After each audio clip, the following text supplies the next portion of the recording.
Hello everyone, Rorius here, back with part 2 of the Portal Developer Commentary series. The last time we finished on the first turret chamber. I forget what chamber this is. I think it's 19. No, it's not 19. It's 1 second. 16. Test chamber 16. So yeah, we'll just pick up exactly where we left off, right at the end of this chamber, and continue with the developer commentary. Alrighty. Yes, the companion cube level. Will deliver a weighted companion cube in 3, 2, 1. This weighted companion cube will accompany you through the test chamber. Please take care of it. We'll listen to the first one right now. We designed this hall so that players had to use a box as a shield, but many playtesters read it as an avoid the energy ball timing puzzle and simply left the box behind. We solved this in large part by having the AI talk about the box. A lot. Once the dialogue went in, playtesters went from routinely abandoning the box to never wanting it to leave their side.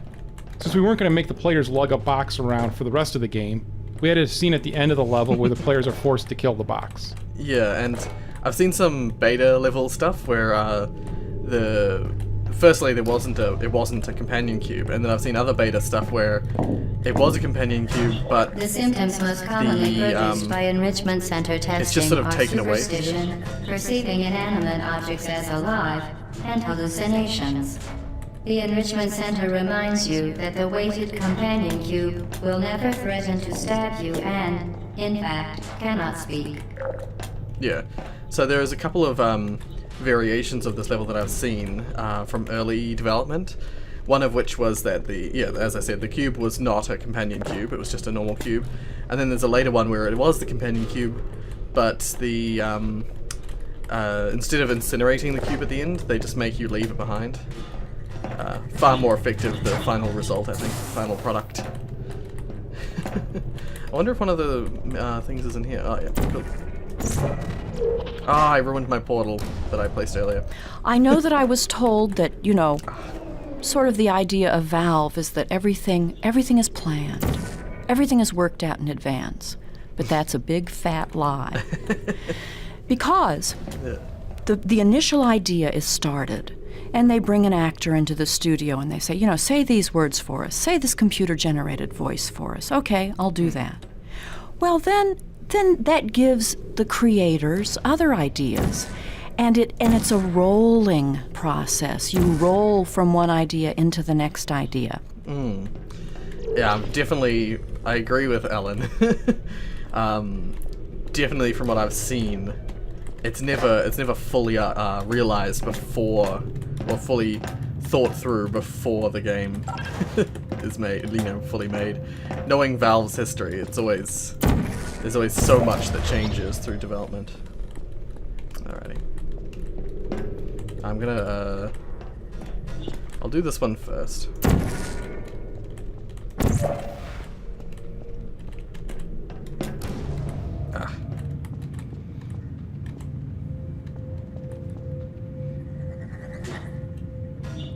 The enrichment center reminds you that the weighted companion cube cannot speak. I always feel In like the it event that the weighted skipping. companion cube does speak, the enrichment center urges you to disregard its advice.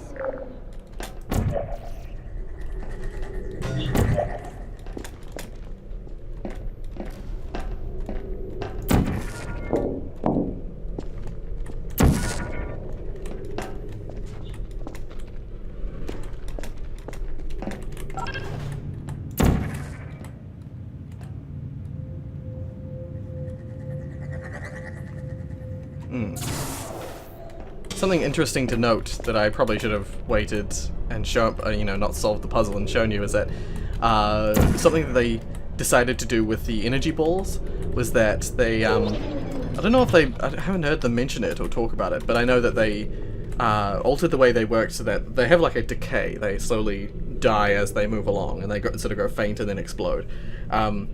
This was to fix if you accidentally sent it to the wrong place. It would just eventually fizzle out and it would fire a new one. But interestingly, because of the fact that sometimes there were these long passageways, it's super you know, unsatisfying, super frustrating when a ball like nearly makes it to the receiver and then is, you know, blows up before it reaches it, and then you have to wait for it to come all the way back.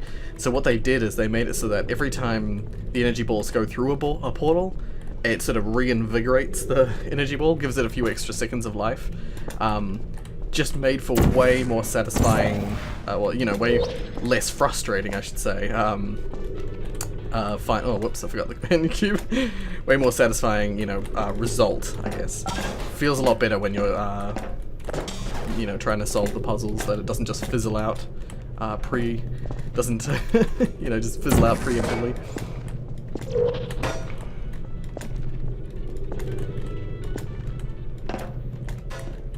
Yeah. You did it. The weighted companion cube certainly brought you good luck. However, I'm just it gonna cannot accompany I'll just quickly you for the incinerate rest it. of the test and, unfortunately, must be euthanized. Please escort your companion cube to... You euthanized your faithful companion cube more quickly than any test subject on record. Congratulations. That's me. The awful end of the companion cube serves a dual purpose. Yeah. It adds a lot more sinister character to our already pretty sinister AI, while simultaneously training the player to use the incinerator, this, yeah. a key component of the final level. The training has a nice dramatic payoff, since players later get to avenge the death of their good friend the companion cube by stuffing some of the AI's important parts into exactly the same type of incinerator. Yeah. And I think that's why there's something I will be mentioning in Portal 2's developer commentary as well, is that I love the fact that this is reused at the start. You'll see it if you watch the Portal 2 developer commentary. The use of the incinerator in GLaDOS's boss room at the start of Portal 1, I think at the start of Portal 2, sorry. I think it's very clever, very sort of a subtle little dig at you, at the player, by GLaDOS. The experiment is nearing its conclusion. The Enrichment Center is required to remind you that you will be baked, and then there will be cake. Creating the AI voice was a multi-step process. First, we ran every line of dialogue through an automatic text-to-speech program. In the studio, we cued the actress who plays GLaDOS, Ellen McLean, with the computer-generated sound file. She'd mimic it, and then over the course of several takes, adjust her performance to clean up any words that were unintelligible in the computer version. For instance, here's a line as Ellen delivered it. Perfect. Please move quickly to the chamber lock, as the effects of prolonged exposure to the button are not part of this test. I love Once the hearing recording was done, we processed all the dialogue to give it an extra computery edge. Here's that same line as it appears in the game, with the pitch constrained, pitch modulation suppressed, and the formant moved up. Perfect. Please move quickly to the chamber lock, as the effects of prolonged exposure to the button are not part of this test. I freaking love that. I love hearing the original versus the sort of changed. Alrighty. I believe there's one of the nodes in here. Yeah, there we are. As an actor, you know, you come in, you do what you're told, you want to make your money, and sometimes you get good direction and sometimes you don't get good direction. But it doesn't matter, and you certainly don't tell the production team any of this. But you come in and they'll give you a lame line reading, and you're supposed to find some emotional value in that. But this is not what this team did. They would come in, for example, explosively indignant. That's a wonderful direction for an actor. So, I must say that the production team won me over, because so often I get bogus direction, but this time I was actually directed and had fun at all the sessions. I love Ellen McLean. She's such a great voice actress, such a great person.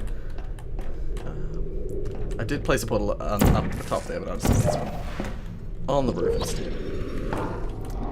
Okay, so I think that was the only other developer commentary node in this level. I might just do what I did last time, where I skipped to the end of the puzzle. Yeah. See you at the end of this puzzle. One thing I will mention before we move on to the end of this map is this whole ramp, button and ramp combo thing here never used to be in the map.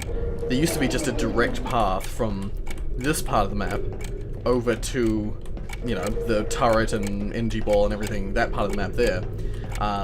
But due to some exploits that I don't quite remember what they were now, and as a way of slowing the player down and everything, like with previous doors and the like, they added this in, and the map became what it is today with this whole ramp situation. Anyway, back to the end of the map. One more thing before we go. This part of the map also wasn't attached to the previous part. This used to also be its own thing, or it was, it wasn't actually in the original test chamber that previous one was. But yeah, I guess because of the sort of framing that they went with, because of the, maybe they thought the previous part of the chamber wasn't big enough for this stage in the game, and so they merged the two together, or I'm not sure what their decisions were there, but yeah, this became one big chamber. I guess that's also why it looks like that could have been separate. There was that whole section over there, and then a long corridor to this section. I don't know. Be interesting to find out more about their decisions. Well done. Be advised that the next test requires exposure to uninsulated electrical parts that may be dangerous under certain conditions. For more information, please attend an Enrichment Center Electrical Safety Seminar. Alrighty. Final test. Welcome to the final test.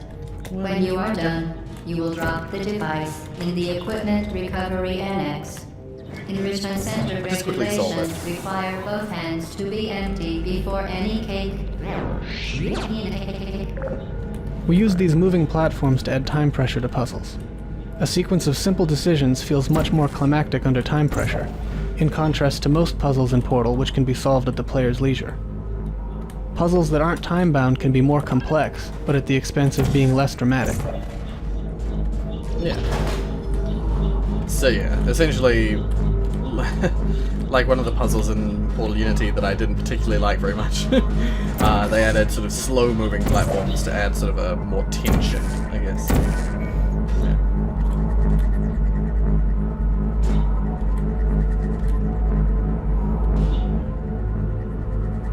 A lot of nodes coming up. I think they're all part of the escape section. Sometimes little details make a huge difference. This is an interesting one. For instance, we had to add the left side to this wall to give players a visual representation of how thick it is. Without it, playtesters frequently thought that the hall had just gotten impossibly narrower, panicked, and stopped making rational decisions. The test is now over. All Aperture technologies remain safely operational. I'll solve this up to 4,000 normally. degrees Kelvin.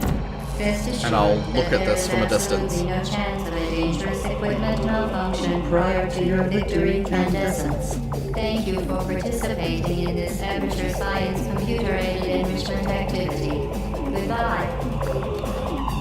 I'll just go through the sequence, I'll go through the motions, and I'll let GLaDOS stop talking, and then we'll listen to the nodes.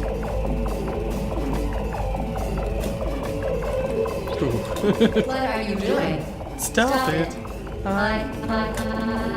god, I nearly jumped into the We fire. are pleased that you made it through the final challenge where we pretended we were going to murder you. We are very, very happy for your success. We are throwing a party in honor of your tremendous success. Place the device on the ground, then lie on your stomach with your arms at your sides. A party associate will arrive shortly to collect you for your party. Make no further attempt to leave the testing area. Assume the party escort submission position or you will miss the party. Alrighty. I think that's a good spot. And I'll just quick save it. Okay. So I just stopped for a second there to take a screenshot for the thumbnail. We'll listen to this. Before the player node. escapes the fire pit, the AI dialogue is all delivered in a computerized monotone. After the escape, however, GLaDOS gets progressively more expressive until, by the end, she's cycling through a whole mess of emotions. The role required an actor capable of mimicking the computer-generated voice while still infusing it with some real character. Since we planned to end the game with a song, she also needed to have a good singing voice. The woman we ended up casting, Ellen McLean, is a great mimic, a terrific actor, and a classically trained operatic soprano, so that worked out pretty good. Yeah. Pretty much the best person for the role. It's like Stephen Fry in Little Big Planet, like just perfect. Or Stephen Fry in Hitchhiker's Guide to the Galaxy. I think that those are perfect choices. Okay, let's just move on. So we got node 3 just there. Now we're escaping.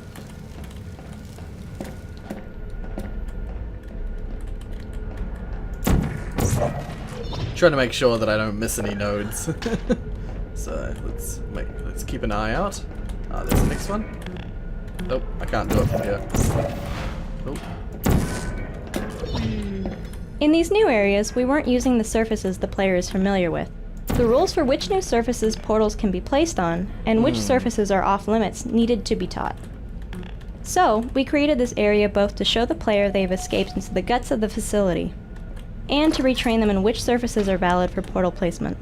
Yeah, so they just sort of utilized similar differentiation and color scheme, and made a little puzzle that required. Although I could totally see how you could skip this if you can just hop over here. I don't know. Doesn't really matter too much. Hello? Where are you? I know you're there. I can feel you here.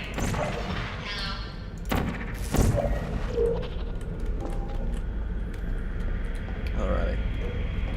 I'll just see if there's any nodes in here. Nope, alright. I always forget. Let's have a look. I always love these little presentations about like Aperture Science versus Black Mesa.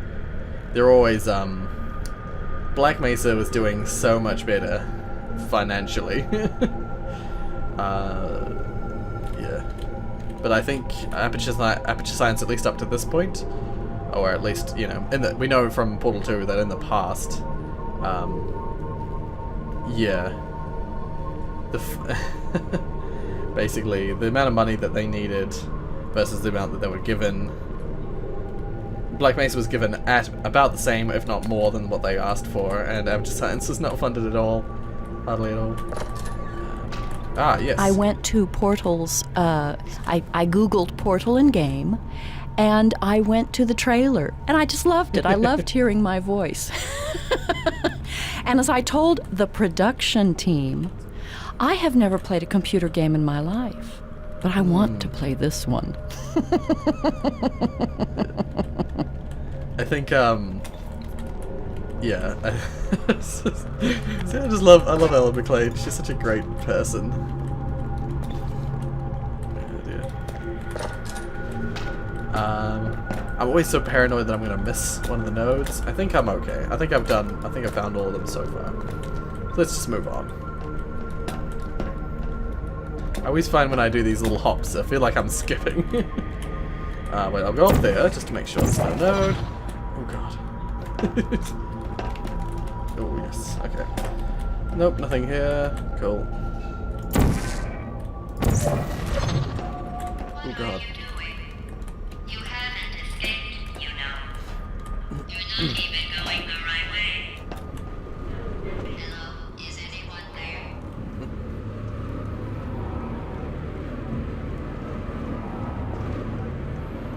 Yeah, this tube ride went through a few iterations by the looks of it.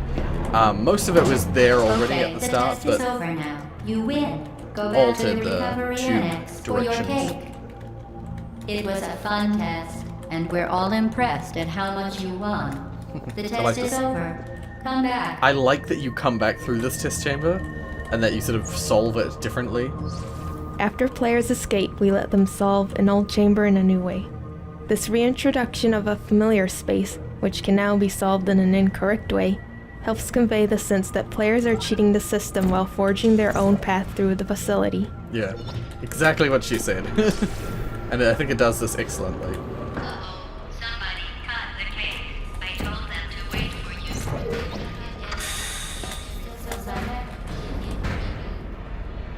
Yeah, that very first trailer that Ellen McLean was talking about, that trailer, like, I didn't know what Portal was until that trailer.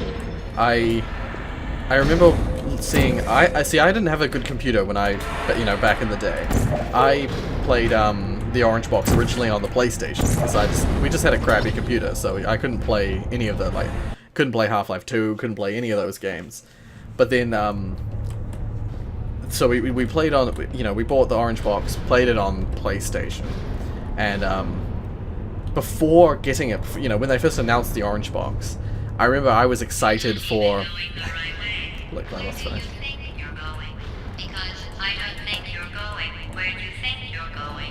Yeah, so when I first saw the Orange Box, I was excited because I had always wanted to play Half-Life 2. I had played Half-Life 1 back in the, on our old computer, and I still played it. I still play it nowadays. Like, I go back and play Half-Life 1 again because that's such an excellent game. But I was so excited that I was finally going to be able to play Half-Life 2, and it came with Episode 1 and Episode 2, so I was all excited to play Half-Life 2. And while in my excitement, and while waiting for the Orange Box to release on PlayStation, I remember seeing some trailers for the Orange Box, and I remember seeing the website that they had for the Orange Box, where they had Half-Life 2, Portal, and then Team Fortress 2. And I remember originally seeing Portal and not really knowing what it was and not being interested. I went to Team Fortress 2, got excited about that, and saw that, and I was like, oh, this is cool. Cool, like, multiplayer game, interested in that. And I played Team Fortress Classic with our old Half-Life 1, of course, although mostly by myself or with, just with friends. I didn't play online. But then, I just remember one day I was like, what is this Portal game? I looked at the Wikipedia, and I came to the trailer, and when I saw that very first trailer, the GLaDOS voice, which I didn't know it was GLaDOS, I just knew it was a computer voice, and the functions that they showed in the trailer, the music that was in the trailer, or the sound effects and stuff like that in the trailer, my mind was blown. I immediately, after that trailer, after watching it for like 3 or 4 times in a row, I was obsessed with it. I was one of those people who played the hell out of Portal the Flash version when it first came out, because I was wanting Portal so much that was like enough to satiate me for while I was waiting. But yeah, I remember just getting so excited, and still that first trailer, when I go back and watch it again, I sometimes tear up a little bit because of the like intensity of the nostalgia of watching that video. Like, yeah, so a little bit of a life story background of, from Life Story with Rory. Let's listen. One bizarre fact of game design is that without some serious prompting, players will rarely look up. In this case, the prompt is the ladder. Most players will investigate where the ladder goes, which is up. The ladder actually falls apart as soon as it's touched, but by then it's served its purpose. Yeah, I also, once again, another excellent use of excellent solution to a very common problem in game design. Yeah, I've heard of pretty much every major game company that has some game that requires some moment in some game that requires you to look up. They always talk about the difficulty of getting the player to look up. Did I get in there? I forget if I can get in there or not. Oh god. Damn it. There we go. Don't know why I decided I was going to do that. Is there a node up here? Or is this just part of backdrop? Nope, it's just part of backdrop. I'm just going to quickly have a look around, just make sure that I'm not missing any nodes. What node was that? Oh, I can't do it anymore. Behind the barrier. So what node was that? Let's just make sure. One bizarre fact of... Yeah, so it's number 1. So there's a few around here, but they probably further along. So I'll just do what I usually do. No. We designed the post-escape levels to give players brief glimpses of the inner workings of the Enrichment Center.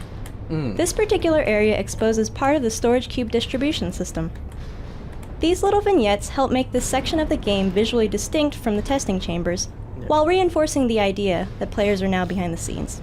Yeah, and I love the differentiation between the very cold sort of blue, blue tones of the chambers versus the very orange tones of the background.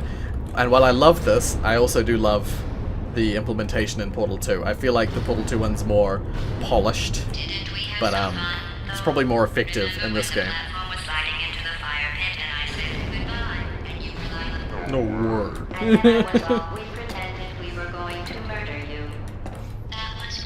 One of my favorite lines, all-time favorite lines in this game. Through playtesting, we discovered that fatigue set in if we didn't break up the more complicated, deliberately paced puzzles with problems that required the player to perform a much simpler task under time pressure. These pistons proved to be a good foundation for that simpler type of puzzle. Yeah. Because they feature a moving surface, they also gave us an opportunity to employ some unusual portal transitions, such as ceiling to ceiling. Yeah, actually, I think this next one's going to talk about a cool or something interesting that you wouldn't expect is a problem that they came across. But before we do, that exactly what he said there is why a lot of people didn't like, or an aspect of Portal 2 that a lot of people didn't like was the fact that there's a lot of middleman areas where you're just moving from one place to another, and it's not very complicated. It's very much just a walking sim, if you will, with a couple of portals here and there. But what he said there is exactly why they had to put those in. Portal 2 is so much bigger as a game that you need those walking sim sections, you need those simple sections to try and offset the intensity of the chambers. If you make the player do nothing but chambers for the whole length of Portal 2, they would get very tired and very bored after a while. It would start to get monotonous, which is something you don't want. You want to break it up with story, with other things that don't occupy your brain quite as much as the puzzles do. So yeah, I actually think Portal 2's layout is kind of exactly how it really should be. During development, we'd often run across some piece of level design that would break the portal system. Yeah, this is For instance, this ceiling-to-ceiling transition was an unexpected edge case that ended up requiring a lot of effort to make work. Yeah. We tried never to take the easy route of simply changing the level design to work with existing portal technology. We knew that once the game was out in the wild, custom map creators would stress the system in ways we hadn't even considered. So we made it as flexible as possible. Yeah. So apparently this is a problem that they had quite a bit. It took them a while to fix, and that is physics essentially of an object pushing you through a portal. Instead of you moving through a portal, something actually physically pushing you through the portal. Apparently people you just die originally, it would crush you as though you're being crushed against the concrete.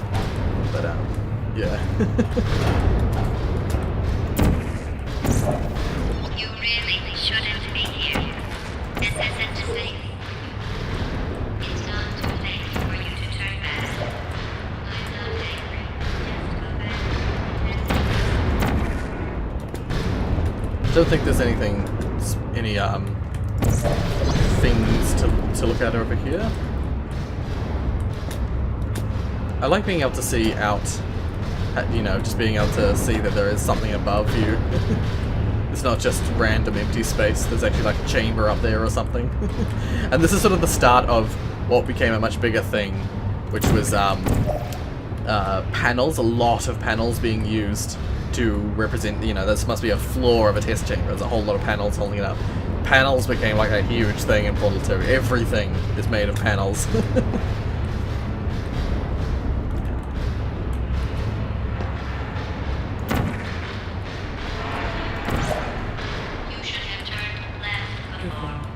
It's funny, actually, when you think about it. Remember this and laugh, and laugh, and laugh. Oh boy. When I speedrun it, or when I sped through the game earlier, they didn't say the oh boy line. Okay, first level. In the sound booth, you're only connected to the production team by an intercom. And they can talk about you, and you don't know what they're saying. But you trust that they're being kind. And, they'll push a button, and then they'll say something to me. They'll say, a direction. No, that wasn't right. Do it again. Give us 3 more reads. And a lot of times what happens is they would play the computer-generated sound for me on one line, and then I'm supposed to recreate that 3 times with the director saying, okay, well, you know, more sarcastic or more angry or more irritated. So you stand in the booth hour after hour after hour. They're always very nice. They let you have water in here and maybe a pencil to take a few notes. And of course you want it to be interesting because you want them to hire you again. Yeah.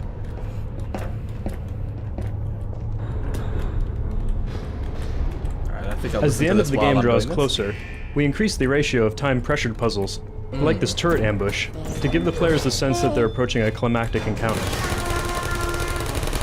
Yeah.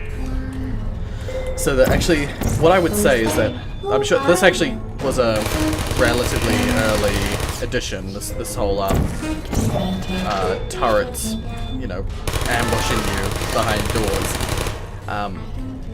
But interestingly, yeah, what I think they ended up doing essentially was spreading out the kind of combat or the battle with GLaDOS a little bit by including rooms like this, because originally there was a lot more a much more combat oriented boss at the end of the game, but playtesters didn't like it, and I would agree. Having a combat oriented boss is kind of a bad idea.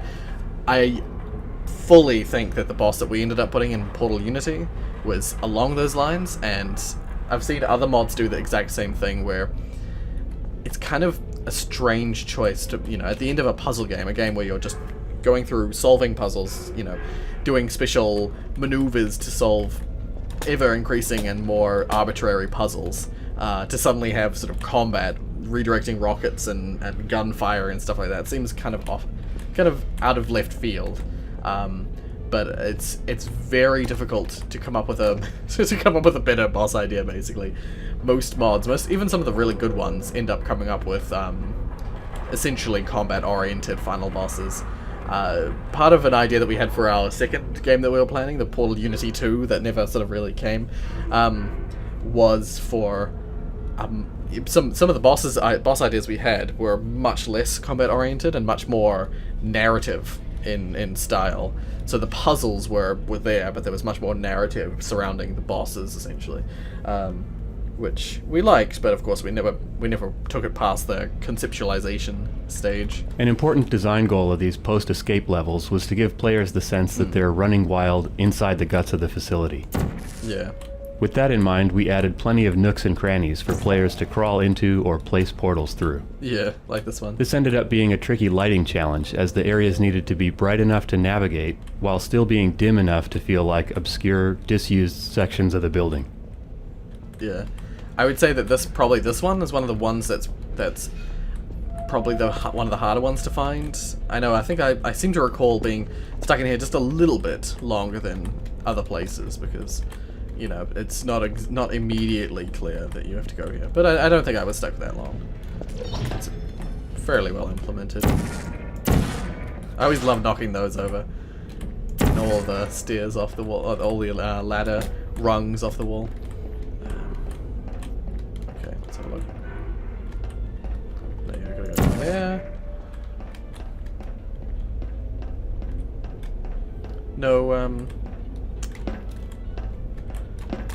No nodes down here? You're not a good person. You know that, right? Good people don't get out here. Can you hear me?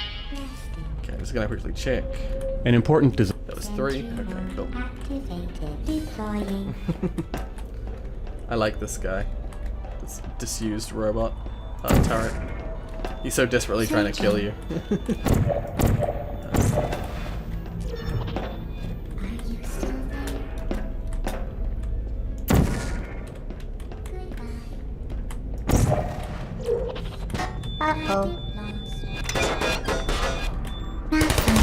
Oh god, what the hell? What happened there? Critical error. Ooh, is the Rat Man den? that I never look in. Just gotta make sure there's no node in here. Okay, all good. I wonder what this platform leads to. I'm sure it's nothing. Just like all these platforms lead to something, but there's nothing actually there. This jump used to be terrible. In the original and like the beta version, this jump was awful. Even in the final version it's a bit awkward, but in the old version it was just the platform was all angled all wrong, and you couldn't like this with basically there was no lip like this, so you just couldn't land out the other side. It was practically broken. But of course, you know, This is your fault. that was beta, so. It didn't have to be like this. I'm not kidding now. Turn back or I will kill you. This is the failed chicken I'm going to kill test you. subject. And all the cake is gone. You don't even care, do you? This is your last chance. See a little skeleton of like a chicken. I always thought it was a robot of some variety, but apparently it's the skeletal structure of a chicken. Sarcasm. GLaDOS is sarcastic a lot. And that's so much fun. But while I was trying to do this, trying to build in all these emotions, I still had to maintain the computer sound and maintain the pronunciation of repeated phrases. You know, aperture science and the enrichment center. Yeah, so the difficulties of trying to get that style and keep it consistent.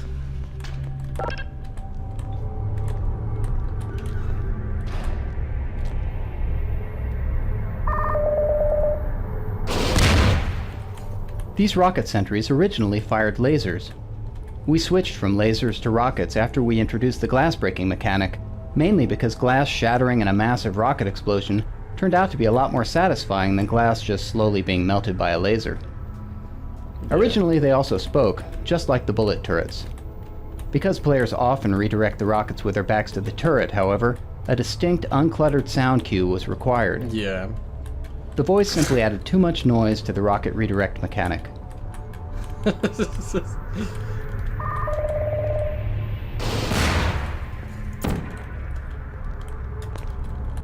Okay. Cool, just one more to go in this area.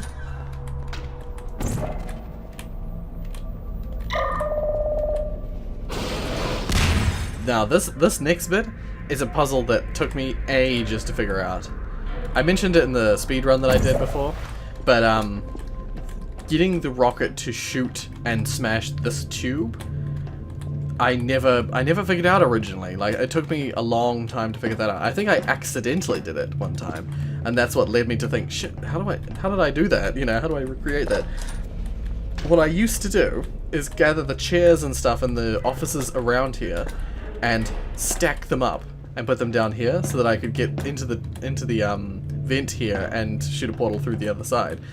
I wonder if this says anything about Breaking that. this tube gives players a chance to test out their newly trained rocket redirecting and glass breaking skills in a slightly different context, which helps cement the training. Yeah, but that's what's weird though, is that this isn't used anywhere else. So I feel like the mechanic is a good idea. I think it's an excellent idea, but perhaps poorly taught, poorly implemented. Because there's one thing to break a pane of glass in a wall that you have to go through. It's another thing to break a tube. These tubes have been around everywhere. Yeah, you got to keep in mind that these have been in the background as background props for a long time. So I feel like they didn't give the players long enough to genuinely learn that you can break these. Like, it's taught much better in the later stages of Portal 2. There are several sections where you have to break a tube which sprays gel everywhere or shoots bombs out. And the execution of teaching that is far better than the rocket redirection. And I think they know that, and I think that's part of why they included the grenade launcher things and they got rid of the rocket turret. See, doing that was so not intuitive when I first came to it. I had no idea that's what I was supposed to do. I don't know if that was just me being dumb, but I feel like I've spoken to a few people who had the same problem. A lot of people got stuck there. Maybe they didn't think to do what I did and stack the chairs, and so they probably found out faster than I did that you needed one of these cubes, because I used chairs and stuff like that. I stacked up office items for a long time before I figured out that it was a cube that I was supposed to be using.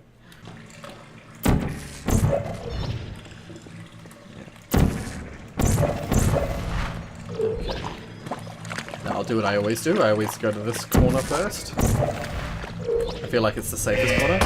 I will fully remove all the turrets, and then I'll get out of here. Actually, I'll just see... This massive turret ambush was originally a lot more massive, with turrets that dropped from the ceiling and popped out of surprise hatches. In fact, for a while, it was the game's climactic battle. Yeah. Through playtesting, we learned that this type of pure combat experience didn't really fit with the preceding few hours of player training. Yeah. Over several iterations, we toned down the combat and made the room more about using portal momentum to fling yourself great distances, a skill that playtesters really enjoyed using, and that's a key component of what eventually became our final battle. Yeah. So, yeah, essentially, I think that's probably the only node in the section. Yeah, so number 1. Yeah, this is an example of where originally these turrets were around, and GLaDOS was actually hanging from the center of the room, and that was the I will just go quickly through here.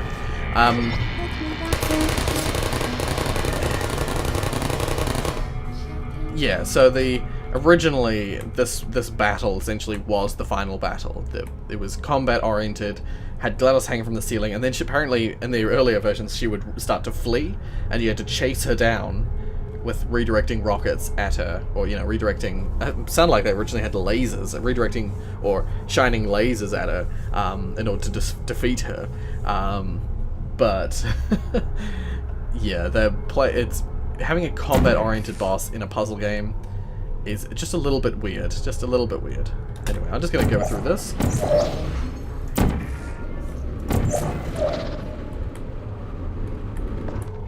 Yeah, if I just keep that there.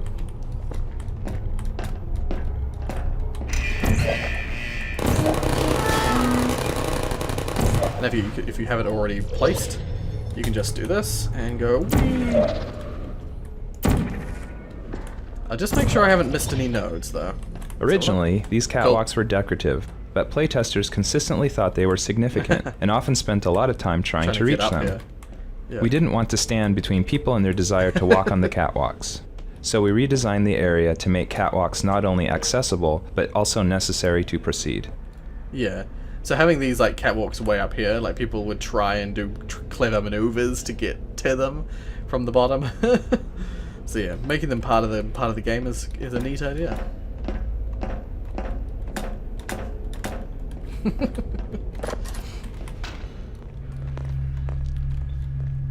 Alrighty. Just see if there's more of the presentation again about Aperture Science versus Black Mesa. Okay. Any nodes? No? Okay, this is going to be where it's going to get a little bit harder to listen to the nodes. What I might just do is I might just let GLaDOS talk to the point where she drops the first sphere, and then she starts to do her nags, as I mentioned from the last video. And that's when we'll just override her, I think. Well, you found me. Congratulations. Was it worth it? Because despite your violent behavior, the only thing you've managed to break so far is my heart. Maybe you could settle for that, and we'll just call it a day. I guess we both know that isn't going to happen. You chose this path. Now I have a surprise for you. Deploying surprise in 5, 4... Time out for a second. That wasn't supposed to happen. Do you see that thing that fell out of me? What is that?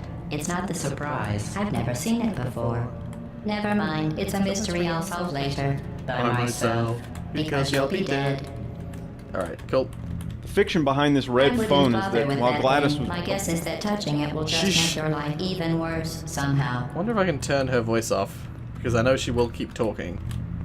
I don't do I anything. don't want to tell you your business, but if it were me, I'd leave that thing alone. Just gonna quickly save it. Sheesh. Do you think I'm trying to trick you with reverse psychology? I mean, seriously now. There probably is a way to make her go quiet, but... Okay, fine. Do touch it. Pick it up and just stuff it back into me. Actually, that would have been an interesting... Let's be honest. secret Neither one of us ending. knows what that thing does. Just put it in the corner, and I'll deal with it later. I wonder how much longer she does that. That thing is probably some kind of raw sewage container. Go ahead and rub your face all over it. Maybe you should marry that thing since you love it so much. Do you want to marry it? Well, I won't let you. How does that feel? I love that. Have I lied to you? I mean, in this room? Trust me, leave that thing alone. I mean, in this room. Have I lied to you? Yes, you have, GLaDOS. I am being serious now. That crazy thing is not part of any test protocol. Yeah, so these are nags. Just ignore that thing and stand still.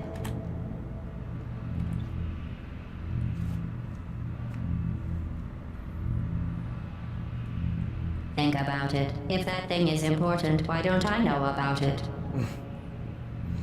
It's interesting to actually just stop and listen to her for a little bit, because you do hear more about, you know, a lot of these I'll tell lines. you what that thing isn't. It isn't yours, so leave it alone.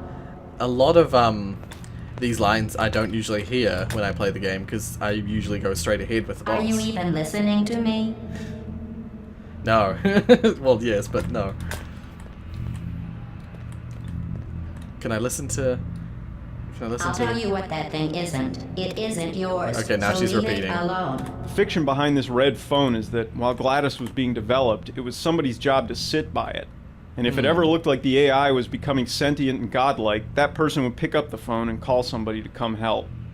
In the point in time where the actual game takes place, it's become obvious that the Aperture Science red phone plan didn't 100% work out. Yeah, the phone line's cut. Alrighty, let's... So that was node fiction 3. This is node 4. Yep. So when they told me that there was going to be a song at the end, I thought, well, all right, who's going to write the song? And they told me there was going to be a song written by Jonathan Colton. And I listened to a song that Jonathan had written, and it was very funny, very clever.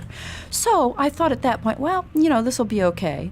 But I am an opera singer, so usually I sing, "Ah, quando me ne va."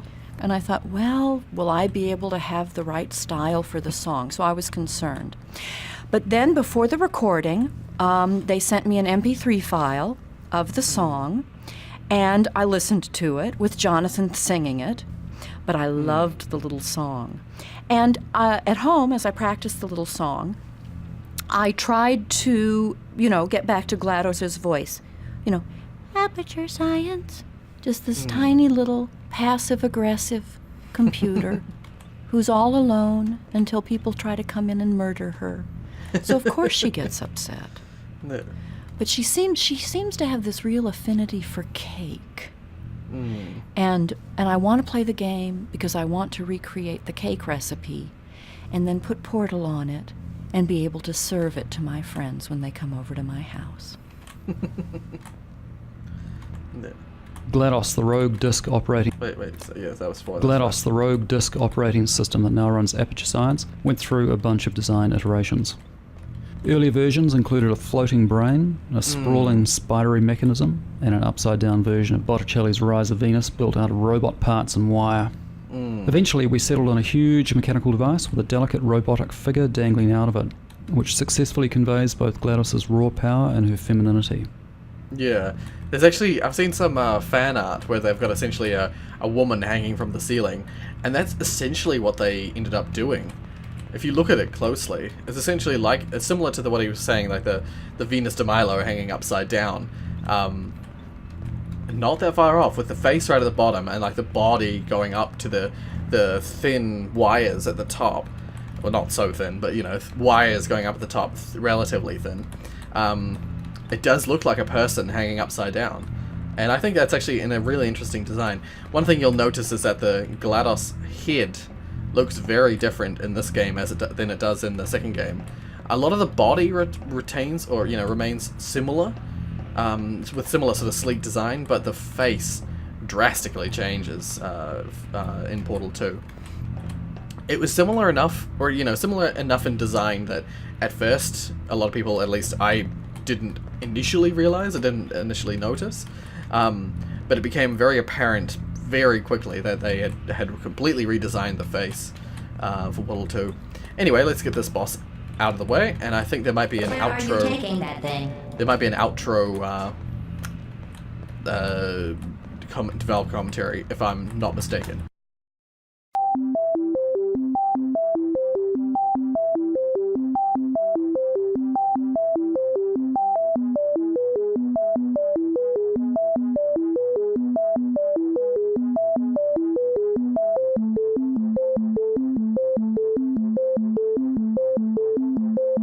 If this boss wasn't timed, I would sit down and listen to the personality cores for a little while, because they have really interesting dialogue as well.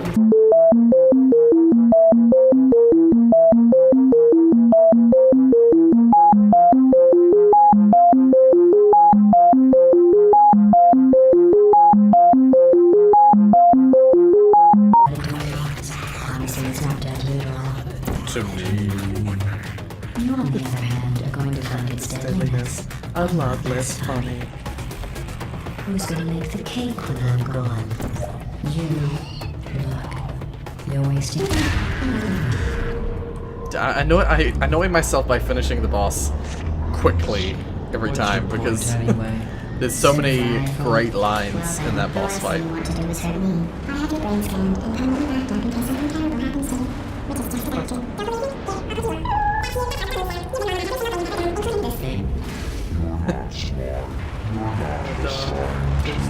You're not even a full-time employee.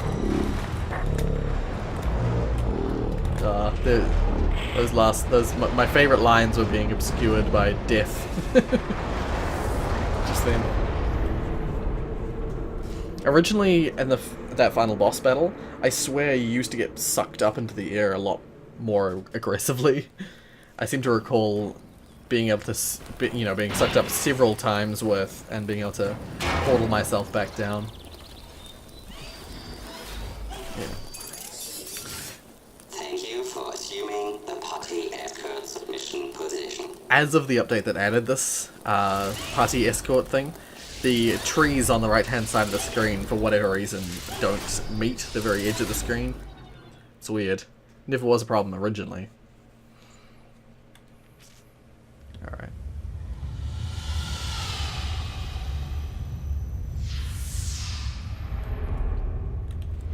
I'll let this final sequence and the end credits go through this time, and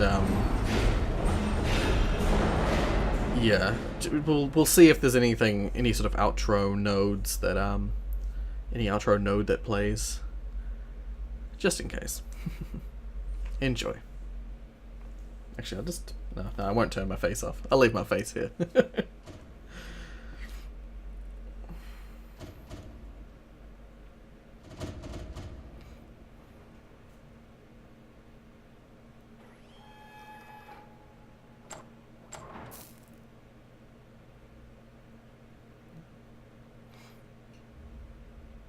Oh no.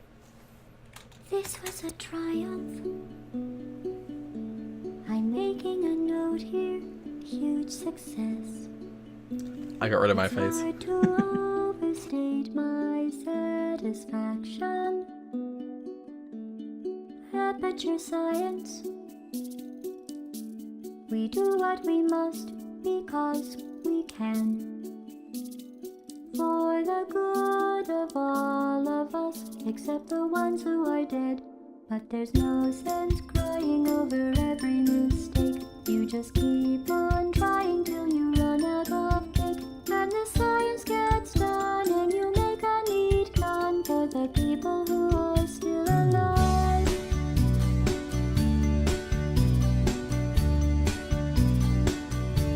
I'm not